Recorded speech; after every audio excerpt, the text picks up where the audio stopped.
Nous sommes au niveau de centre de sel épicé Koumba, donc qui est dans la production de sel épicé et de bouillon naturel à base des épices, donc qui aussi expose ses produits à l'occasion de cette FIDAK 2024. Donc non seulement pour vendre ses produits, valoriser ses produits, mais aussi de tisser de potentiels partenariats avec les instituts qui sont dans ça, mais aussi de pouvoir s'imprégner avec les autres acteurs de l'écosystème. Ouais. Là, c'est Rof Aïda, la startup Rof Aïda, qui est incubée aussi au niveau de Dekaliakar. Ouais. Donc aussi c'est à peu près la même chose, mais avec des piments, avec des composts d'ail, donc à base d'épices naturelles aussi, qu'il essaie de vulgariser à travers cette FICA aussi. Donc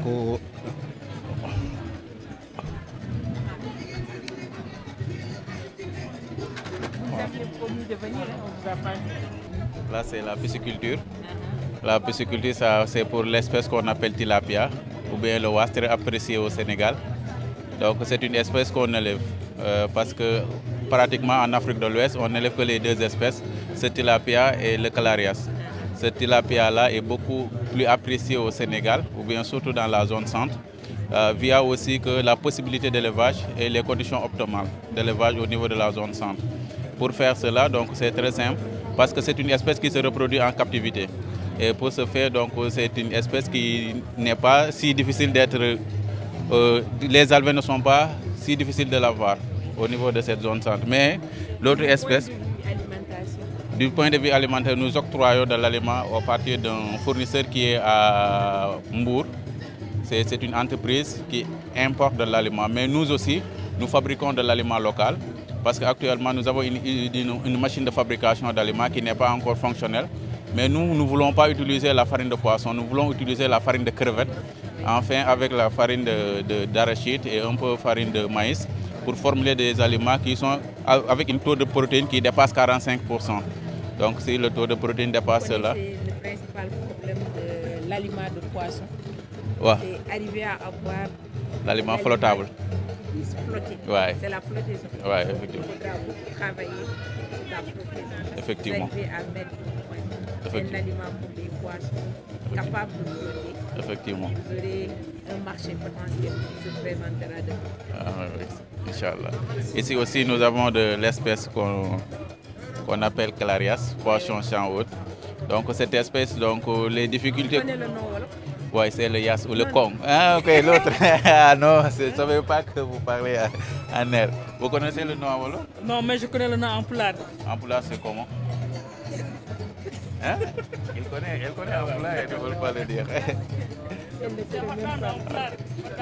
Donc ici, le problème, c'est d'avoir les alevins. Parce qu'on ne peut pas avoir les alevins qu'en reproduction artificielle. Donc ils se reproduisent en milieu naturel, mais une fois par an. Donc par rapport à la végétation et autres. Donc ils ne se reproduisent pas à captivité. Et actuellement, donc c'est nous seulement en zone centre, à part l'ANA qui le faisait, actuellement il ne le fait plus. Donc c'est nous faisons la reproduction artificielle de cette espèce-là. Et nous vendons des alevins, nous confectionnons aussi des bassins piscicoles. Voilà. Qu'importe la dimension que vous voudrez, donc nous pouvons confectionner ces bassins-là. Et nous accompagnons aussi les acteurs. Et si on veut avoir un bassin domestique? Oui, nous pouvons le faire parce que voilà, nous pouvons le faire parce que ces bassins-là, c'est nous-mêmes qui l'ont constitué. Donc, si vous voulez des bassins dans vos terrages, dans vos cours, dans vos champs, pour intégrer la pisciculture à la production végétale aussi, nous pouvons le faire cette confection-là. Donc, si vous avez besoin de ça, je peux vous donner donc ma carte avant d'y aller. Donc, Inch'Allah, en cas de besoin. Vous avez l'idée de l'aliment, donc vous me faites le bassin gratuitement. À l'aliment, nous avons l'idée, madame. Merci beaucoup. Nous sommes dans la fabrication de savon, la saponification, comme on le dit. Bon, ça, c'est fait à base de moringa, comme on le dit en wolof, nebedaay. C'est le jus de nebedaay qu'on a pressé. C'est quoi? Sam-sam. Moi, je suis sérère, je ne comprends pas bien le wolof. Je suis désolée. Donc, c'est fait à base de feuilles de sam-sam. Voilà. Donc, c'est un bon savon avec aussi l'huile palmiste. L'huile qui vient du coq de palme. Voilà, c'est à base de ça qu'on l'a fait. Ça, c'est fait à base de carottes et curcuma. Voilà, c'est bon aussi pour la peau. Et on a utilisé le jus de carotte avec la poudre de curcuma. Ça, c'est fait à base de Nîmes. Le Nîmes, comme on le dit, bon, Mima. Voilà. Bon, Abacus, je ne sais pas, en français, je ne connais pas le nom de famille, le nom scientifique. Mais c'est, voilà, je ne connais pas le nom scientifique. C'est fait à base de Nîmes. Ça, c'est le savon de lessive. Voilà, c'est bon aussi pour la peau. Et tout, la base de tous les savons, c'est l'huile palmiste. Bonsoir, je m'appelle Fatou Sara Niass. Je suis fondatrice de Seyda Agrobusiness. Ça, c'est les cocos au lait. La base, c'est le coco, mélangé avec du lait en poudre et du lait concentré. Ça aussi, c'est le coco ginger, coco gingembre.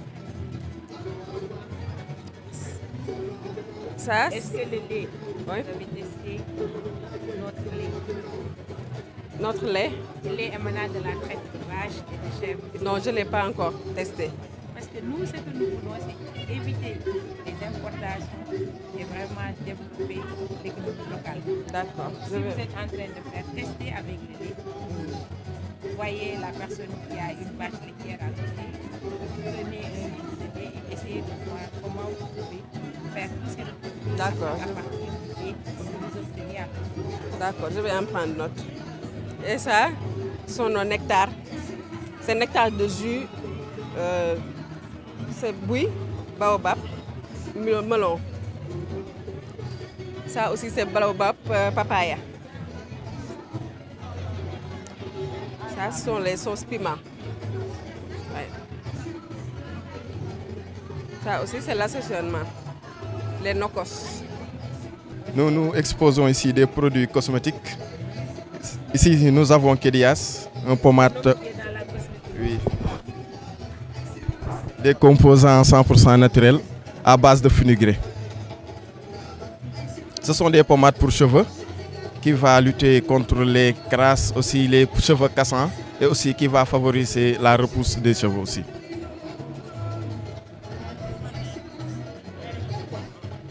Et les cheveux vont être composés. Oui, oui, oui, Inch'Allah. Vous faites pour les nappies ou pour les défis? Hein? Vous faites pour les nappies ou pour les défis? Pour les? Pour les nappies, Les deux en même temps. Bonsoir mesdames, c'est Fatou Madjiguen Ndiaye. étudiante en L3 agriculture biologique et écologique et par ailleurs fondatrice de la marque Fadilou Délices, qui est une entreprise qui œuvre dans l'agroalimentaire. Donc elle vise à valoriser nos fruits locaux tels que l'hibiscus rouge appelé bissap, communément appelé bissap, le bouy, le ditar, l'hibiscus blanc et le tamarin en produits consommables. Maintenant, aujourd'hui, nous allons vous présenter les boissons locales qui sont là devant vous. Et nous comptons également mettre d'autres produits qui seront faits à partir de nos produits locaux également sur le marché, Inch'Allah. Nous faisons la promotion, la valorisation et la commercialisation des produits locaux à travers notre plateforme web. Ici, tout producteur, tout transformateur pourra avoir ses produits qui sont exposés, pouvoir les vendre partout au monde. Nous voyons ici plusieurs GIE de femmes qui peinent parfois à trouver des clients. Et donc voilà là où on a eu l'idée de créer cette plateforme. En scannant ce scanner, vous pouvez accéder à notre plateforme qui est en développement. Oui. Oui. Au fait, le projet est intitulé Agromètre Service, qui est la conception des stations météo pour les agriculteurs, qui permet de voir en temps réel les informations climatiques à travers notre prototype de station météo, donc qui est là. Donc nous avons la plaque solaire pour alimenter la station. Il y a différents types de capteurs. Le capteur de lumière, par exemple, si je teste là normalement, on doit avoir 0 ou bien quelque chose de 1, 2 comme ça, parce qu'il n'y a pas assez de lumière. Maintenant, si je laisse, donc s'il y a plus de lumière, et voici le capteur de pluie, s'il y a de l'eau, donc ça va s'afficher ici sur l'application. Donc c'est accompagné d'une application web et mobile qui nous permet de voir les données en temps réel et aussi de les visionner sur l'écran LCD. Donc c'est un peu ça le résumé de notre projet. Il y a des capteurs à l'intérieur, donc on peut recevoir les données de la lumière, la pluie, la température, l'humidité, la pression et bien d'autres au fait. Donc c'est une solution. La solution, on l'a pensée pour les agriculteurs, surtout dans le Saloum, qui font de l'agriculture, mais qui restent aussi à avoir une précision aussi. Donc, les paramètres climatologiques, c'est très important pour prendre les décisions, au fait, pour plusieurs types de cultures. C'est ça, voilà. Nous sommes dalal madame sur nos produits locaux. Je suis Yassine Sall, jeune de la communauté, de la commune de Ndofane Lagem, dans la transformation. Céréales et fruits et légumes waaw di transformer nag sunu produits yi ñu am ci suñu local jëm ko valoriser ba nga xamante ne consommateur bi dina ko mën a utiliser te du jël temps dootul sonn mu ànd ak xel bu dal parce que ces produits yi ñu am fii yëpp dugal nañ ko laboratoire am sunu ay Fra ba nga xam ne wóor nañu ne nit ku ko utiliser. Après avoir fait mes 2 ans à l'université, j'ai décidé d'ouvrir mon propre entreprise pour commencer mes productions. Du coup, j'ai commencé par des sirops. Voilà, ça c'est sirop gingembre. J'ai fait aussi des sirops citron sucré, sans sucre. Et il y a aussi des nectars aussi. Ça c'est nectar de guitare. Et j'ai fait...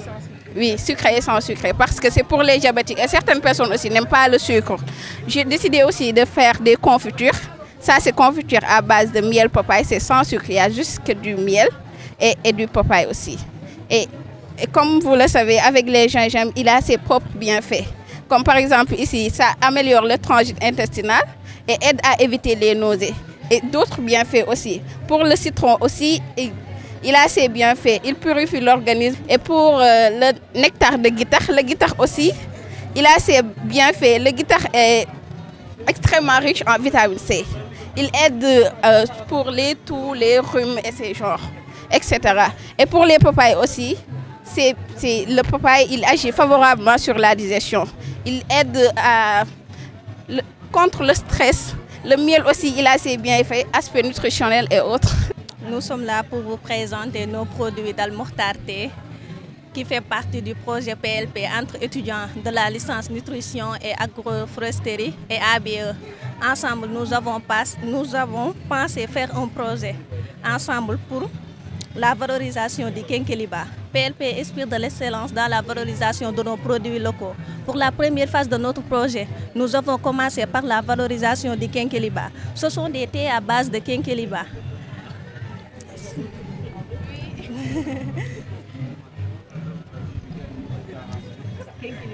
Kékéliba. Ça, c'est Kékéliba aromatisé au citronnelle, oui. Merci beaucoup. Je remercie la cellule de communication pour l'accompagnement des étudiants et les jeunes de la communauté. Et avec une mention spéciale à l'incubateur d'Ekaliakar qui est au sein de l'université du Sine Saloum El Hadji Ibrahima Niass. Le sentiment global que nous avons, c'est un sentiment de satisfaction. Depuis la mise en place de cet incubateur, nous voyons la transformation positive chez les étudiants et chez les jeunes de la communauté, parce que ces jeunes sont accompagnés depuis l'idéation jusqu'à la création de ces startups que nous venons de voir. Et ce sont des startups aussi bien dans l'économie verte que dans l'économie numérique qui pourront impacter et qui pourront avoir une contribution significative dans le développement de notre pays.